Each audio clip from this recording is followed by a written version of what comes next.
The top three risks that research organizations face are varied in the sense of the areas that are covered. The first area, as I indicated in a previous question, is really human research protections. Ensuring that patients received appropriate informed consent that follows the dictates of the FDA regulations and the federal common rule are critical. Those rules are there for a reason, and ultimately we want to ensure that people are safe, or as safe as they can be when they participate in research. The second area I would focus on is conflicts of interest.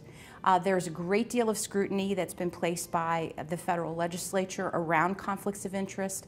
Senator Chuck Grassley and others have focused a lot of attention on this area over the last few years. And as a result, it's an area that any research organization, particularly provider organizations and the individual physicians who participate in research, ought to focus attention on. The last area that continues to be a major focus area is, of course, research billing. And ultimately, that's because it is a byproduct of stewardship of federal dollars. In other words, those payments that are made to provider organizations or individual physicians in connection with routine care services that are provided in a research context must be made in accordance with the federal clinical trials policy, and ultimately all those rules need to be followed.